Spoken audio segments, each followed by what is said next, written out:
Today is the end of the second day practice. We have been working on posture.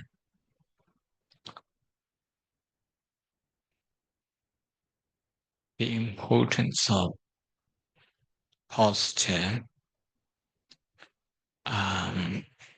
is described in one word in the Pali language. It's called Indriya Samvara Sila.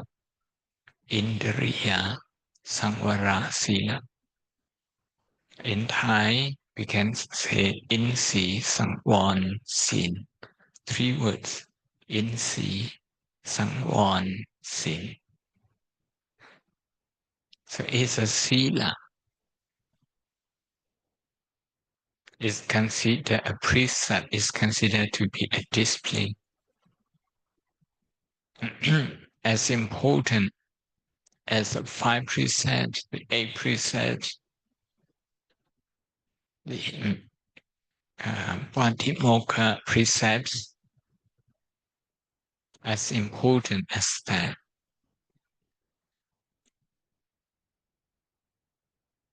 And this one, 2 words, combined Sangwon, Sakvara, Sangwon, and Sin. Both of them, they mean in general sense, they mean precept. But Sangvara or Sangwon, it means to protect, to guard. And guarding insi, or guarding the faculty. Insi is faculty. Guarding the faculty should become regular habit. Sila is habit. What we say sin is a habit.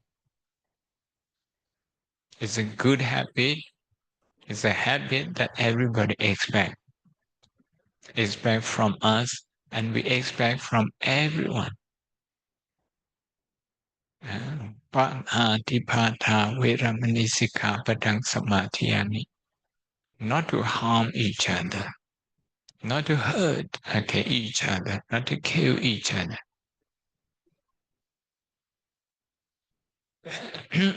That's a normal practice.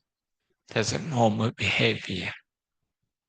So when somebody hurts somebody else, when somebody harms somebody else, that's not normal behavior anymore. So we expect people to tell the truth. Other people also expect us to tell truth. And that expectation is based on normal behavior. But when somebody tells a lie, we think that's not normal. There's no sin, there's no sila. But this one is insi sangwon sila. This particular one, it brings the mind, the control of the mind and the body together. Okay, we can control our speech. So we observe some precepts. But in our mind, okay, we may not be happy.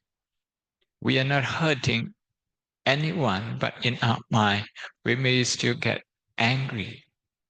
You see, we can control our body, but we can't control our mind. So the next step of precepts, the next step of practicing sin precept is to bring the mind and the body together. When we can bring the mind and the body together, it's called insi. Indriya in Pali, Insi in Thai, we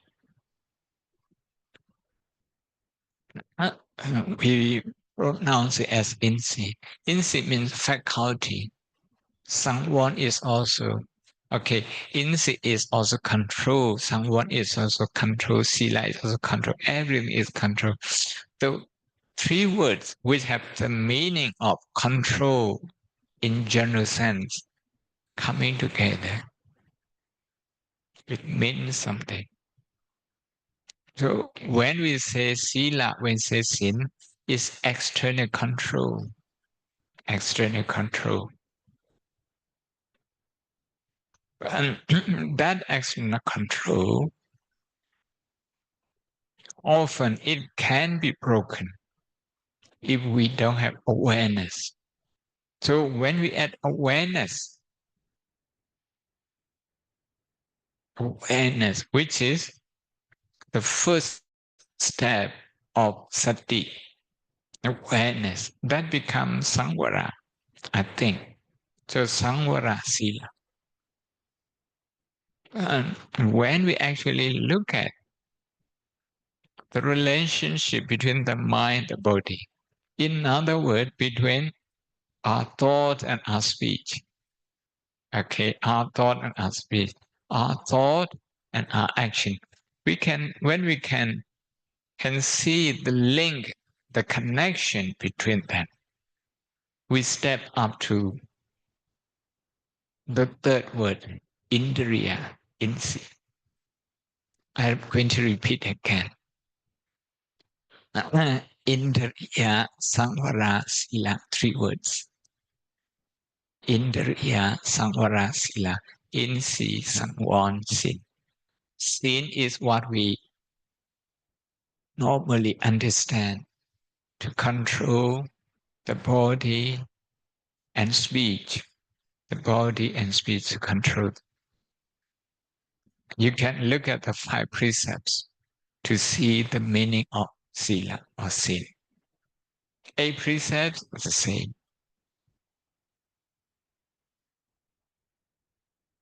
Even patimokkha is generally the same. But when we come to samvara, sangwon, this control is getting refined, is more refined. You bring in awareness. You bring in awareness. So there is some mental activity involved to control ourselves. Okay, control ourselves.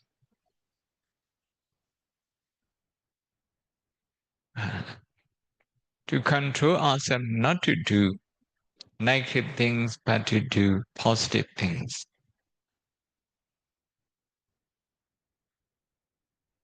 But to strengthen that control, we have to go another higher,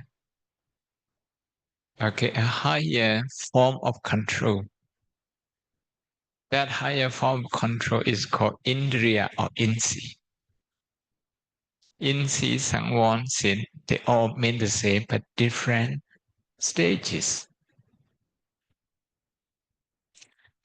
So when we say insi, we are talking about a higher stage of sati. On the first day, I said the first step of sati is called awareness. The second step of sati is called mindfulness. We just using the words just to describe the experience. Yeah, you may not have this definition in the English tradition. Okay.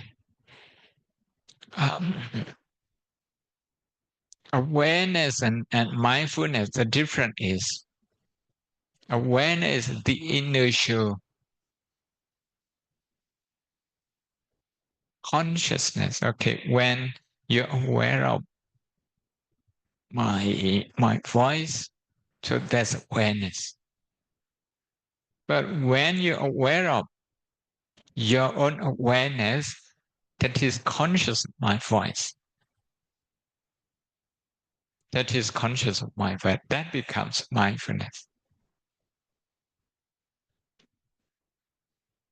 That is to say, you're looking at pain. When you're looking at pain, this is awareness. But when you see the looking mind, the watching mind, watching the pain, when you see that watching mind, that becomes mindfulness.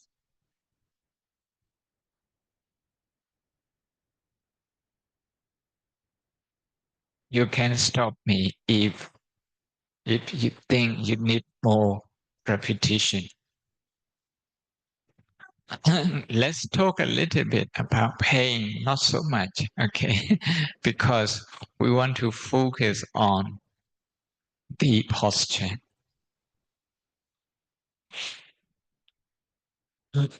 With posture, to get the right posture, we have to talk about pain, but not talking about the pain for the sake of it, but talking about the pain in order to understand posture. When physical discomfort arises,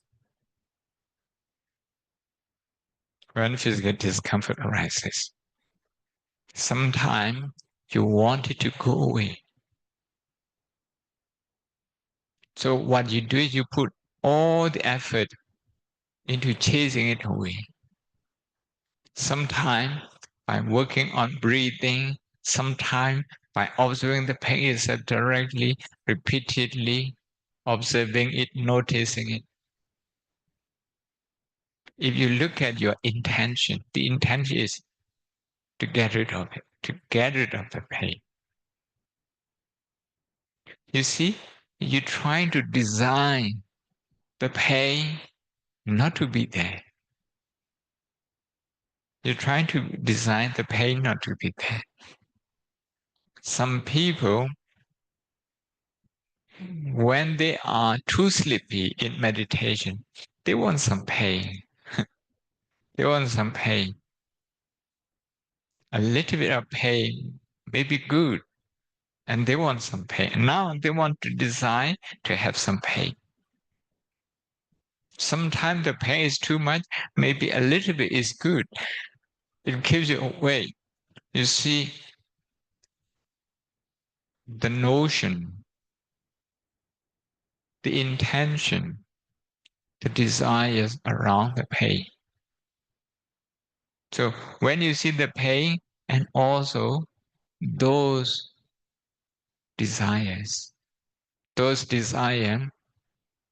in five khanda, in khandha, five khanda is sankhara khanda. You want to do this, you want this to be, you don't want this to be, is sankhara. So you can see vedana khanda. That one khanda, and another one sankhara. When you can see both of them like this, is more than awareness, is coming to mindfulness. When you see only one, it's likely that you will be in awareness stage. You are still developing concentration. Whatever you do, you observe the pain goes away. In some sitting session later, sometimes it comes back, you work on that again. And the physical body is learning how to adapt to that. Now you can sit longer and longer, but still in concentration stage. So awareness is related to concentration state. But concentration, which is a more refined one, which is close to understanding, close to panya, is that level of concentration is related to the refined state of sati, which is mindfulness. So mindfulness means, okay, here pain, a lot of pain. Why is pain? But I see, I also see sankhara. The mind is reacting. The mind wants to manage it. The mind wants to interfere. Be like this. Don't be like that. Why is like this? Why is not like that? This meditation works. This one doesn't work. I better change another form. I better do walking. I better do this. Maybe my cushion. The mind is all over the places. Sankhara. So you can observe. You can try. Just practice when you see pain. Trying to see it a little bit bigger picture. If the mind is reacting to that, if that reaction is related to the pain. So among the five, trying to see at least two.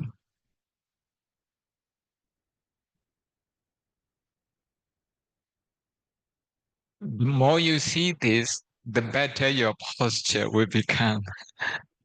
That is to say, I'm talking about improving your physical posture through the improvement of the mind. Let's talk one more aspect about the pain. Okay, now you feel pain maybe in your knees, maybe in your back, but because you have been practicing for quite some time, you don't see it as knees anymore. You don't see it as your back. You don't see it as your ankle anymore. A beginner, we see my ankle is hurting, my knee is hurting, my lower back is hurting. A beginner is like that. Since you have been practicing for some time, at least you have got rid of that gross notion of identification, my leg, my knee. At least that notion does not appear to your mind easily at this point. You just see it as Vedana. You don't see it as my leg, as my hand, not so much.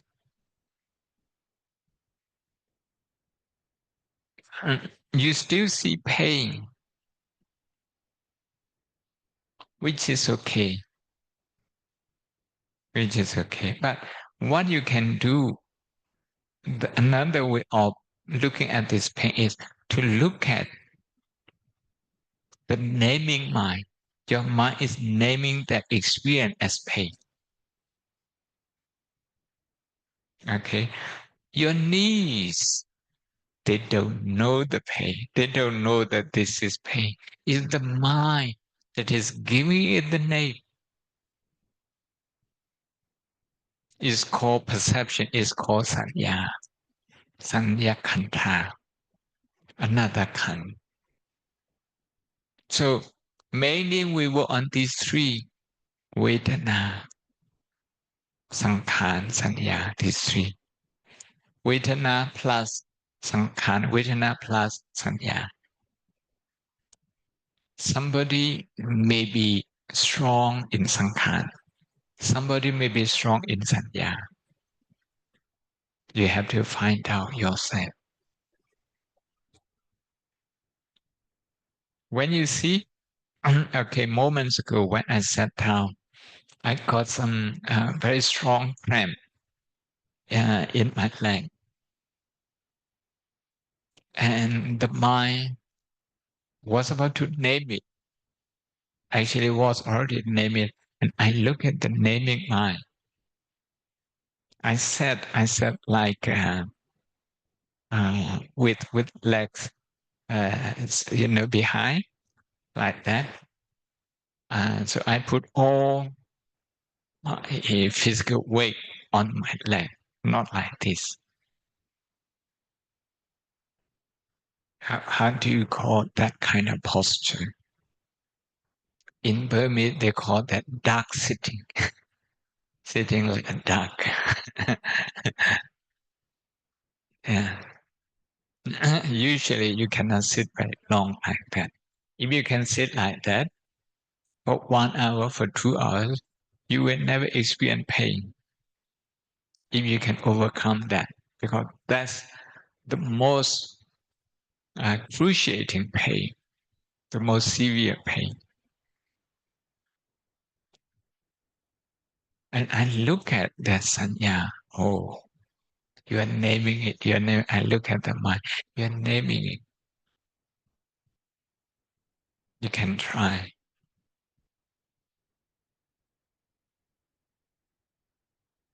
Because we talk about Vedana Nirod, Sanya Nirod, Sankhara Nirod, Nirodha. By working on Sanya, Vedana or physical tension is confined to the body. It does not spread to the mind. You can try. In any session, when you find that kind of observation, you will find that your posture improve. That is to say, the observation practice, the mindful observation practice, it goes hand in hand with posture improvement.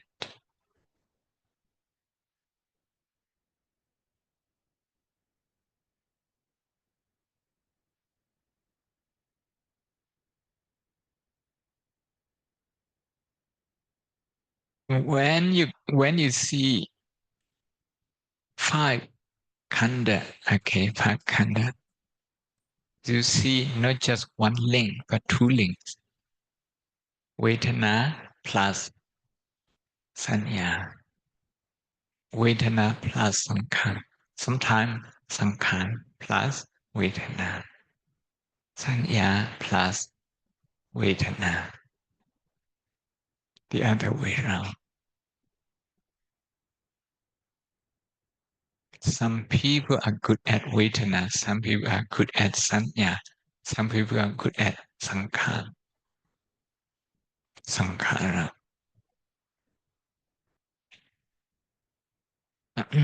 We all have different parami, so we are not the same.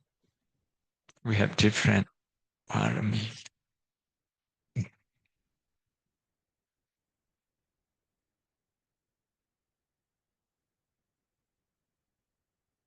This posture is called in si sang wan sin. That is to say, we have to go up to mindfulness level, not just awareness level, in order to establish this comfortable and steady posture.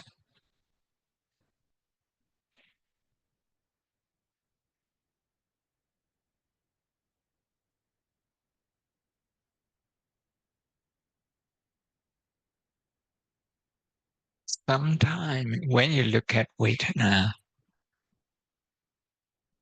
it's not so much physical pain,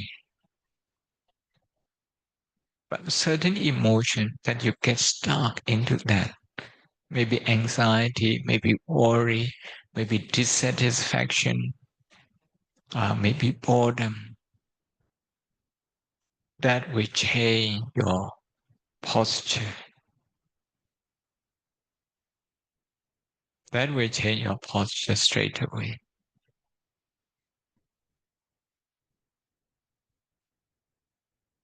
If you are bored, you cannot remain steady. There is so much energy of restlessness. The energy of restlessness is so much that you will move unless there is the energy of mindfulness to balance.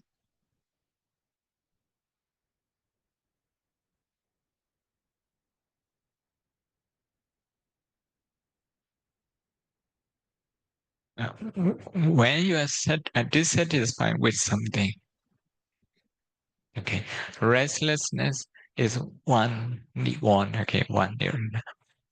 Dissatisfaction, piyapata, let's say piyapata, that is dosa. There's another nirvana, another hindrance. It hinders our posture, it hinders the mind, it hinders, it blocks everything.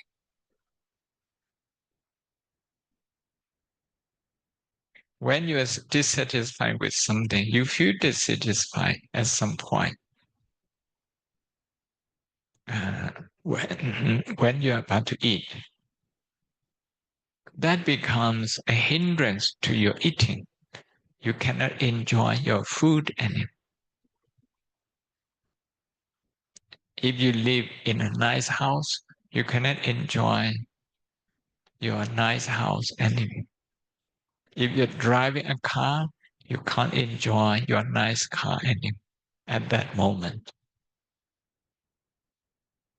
It hinders the mind from feeling good, from enjoying, from feeling satisfied, from feeling peaceful.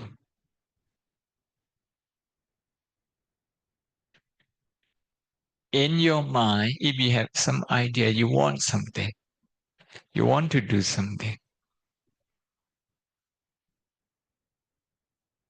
you check your posture, it's likely that your face will turn slightly to the side, either left or right. Or, you will see some changes. Or maybe you will clench your feet and your hand, your fingers, your fist. So all sorts of posture that we can look at. Sometimes tension, not the whole body, just one part of the body.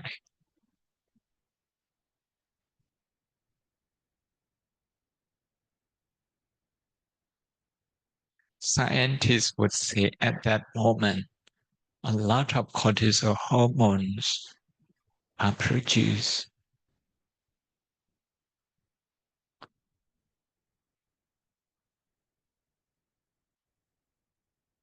So if we go back to the basis, a good posture, good meditative posture is comfortable and steady.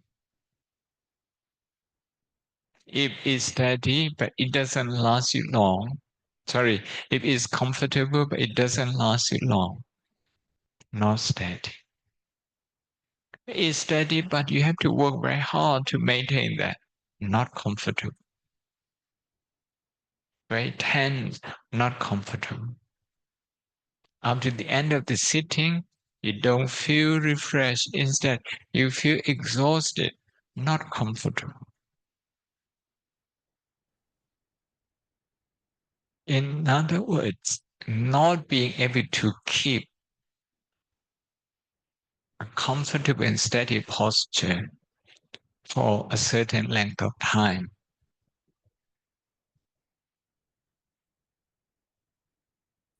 That means we have not been able to observe sin. This is meditative sin. It's not what you observe at the beginning. Mayang Pante Disaranena Sati. That's outer one. This one is inner sin inside. And this one, we try to understand it. We try to develop it through this posture. Okay, any question? You can tell me any difficulties you have or any progress you have or anything you want to know. If I know, if I may share some idea. If I don't know, then we don't know. The mind seeing the pain is a little pain, something like mouth tense or tighten when there is an emotion. Sometimes it's the eyes is like tighten, and it feel like the finger. When there is an emotion, it's like the finger is tense. It's like the finger is tense, and the design, even the little finger like this, it like it want to relax, something like that. Yeah, but just just see it, and then let it be. It want to relax. Just let it relax, or just just do whatever. I want you to see Satan here. Tense body, tense face, tense fingers, tense hands. That's only the results, not the cause. The Buddha warns us and teaches us to address the cause, to treat the cause. If we treat the result, in medical terms, they call that symptomatic treatment. You only treat the symptoms, you don't treat the causes. So the Four Noble Truths, Ariya Sati, the law of interdependence, the law of dependent origination, Paticcasamuppada, they all talk about understanding and treating causes. So when you feel tense,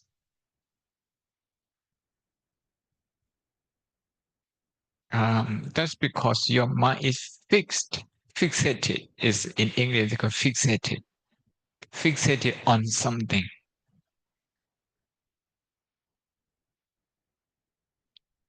You want a certain thing to be in a certain way and not in another way. For example, the pain is here. You don't want that to be here. You don't want to. You want it to go. You want it to reduce, to decrease. That kind of unspoken desire is there. In Thai, we call this pung tat, sankhar. The mind want to design this pain in a certain way and not in another way. As a result, subconsciously, we put in a lot of effort into resisting that pain. That pain can be physical pain, it can be emotional pain. Physical pain or emotional pain, it can be anything.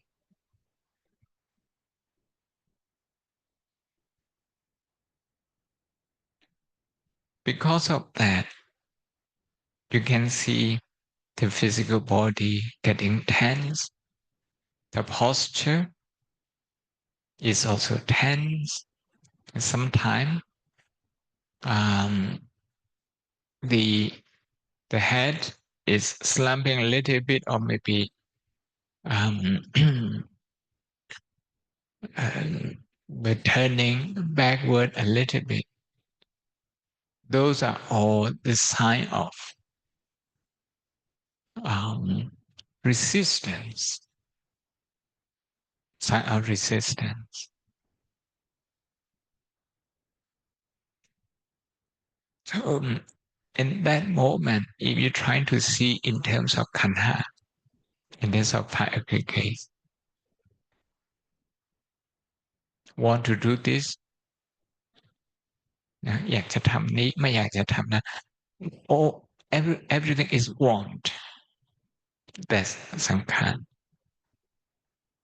the moment you see that you don't have to relax your body it relaxes automatically because you addresses the cause otherwise you remember I told relaxation meditation mainly it focuses on relaxing the body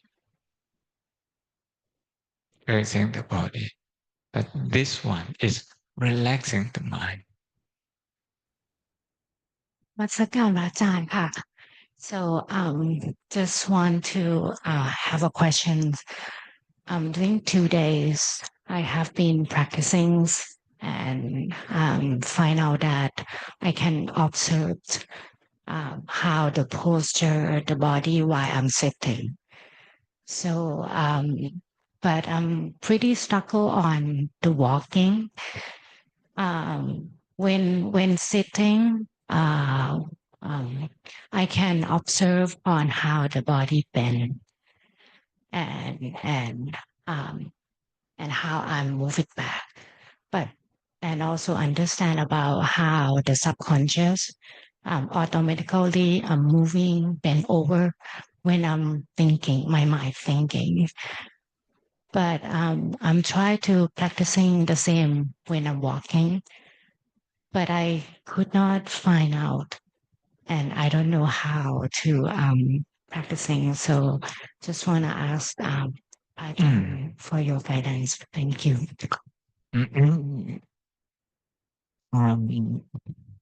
when we first practice walking meditation we pay so much on the lower part of the body the movement of the feet we pay so much attention to that and now it's time to pay attention to the whole body and the body in relation to the mind you can do that when you observe the upper part of the body upper part of the body when you have to control your hands not to swing observe if there is any tension around your head around your shoulder if there's any tension that tension if it happens within 45 minutes an hour it probably comes from the mind that's one thing and look at your head posture if you look too near too close it's likely that you're putting in too much effort maybe you also get kind of carried away by your thought you can see your head posture and your thought if you look too far it's likely that you're also distracted by your thought not so much getting stuck in thought but kind of fleeting thoughts one after another but if you focus on something and on one thing and quite emotionally involved in that you will be looking quite close that sort of thing and sometimes if you go to the end of the road the walking path and you move very quickly that's also equal to moving like in sitting without being conscious of it because the walking the movement you have to see whether you feel comfortable whether you can maintain that position meaning steady comfortable and steady these two characteristics steady in walking That means you can maintain the same posture. Now, now you walk a little bit faster, now a little bit slower. Now you turn slowly, now you turn quickly. It's not steady. During these 2 days, if you discover what causes the posture movement, you are making a lot of progress. If you observe the mind alone, you will be a lot tired than this. Now you don't feel very tired. You don't feel very tired. That is why I said at the beginning, it's going to be easy.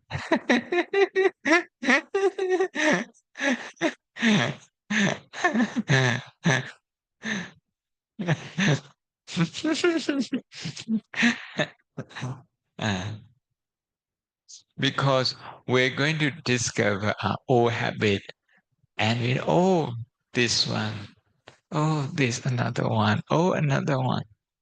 We discover that. The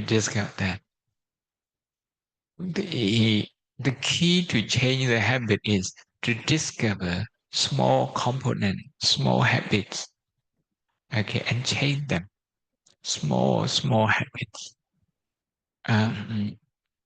If you observe that you are chewing, but you also want to prepare for the next bite, you can see the Abbot posture is not correct. Because meditation means one thing at a time. Okay. And during the sitting, during the eating at the dining table, yesterday I mentioned be mindful of the legs. They want to move. They want to move. It's a habit for everyone. When we move, either we enjoy it so much, we become excited with a certain taste. Excited. Or maybe we get bored. You see, it's a reaction to the food. Sometimes the taste is not strong enough to our liking. And we move our legs. Sometimes we have tasted a certain dish. We get bored with this and we want to go for another one. Because we get bored with one, we want to go for another one. But that's an occasion where people change their feet subconsciously. The decrease or the increase of the effort, maybe the spur, we call it the spur of the moment. The spur of the moment, as you know, when an effort explodes from time to time. So if you observe, you're going to see all those things. อันนี้ก็พอแล้วนะ เยอะแล้ว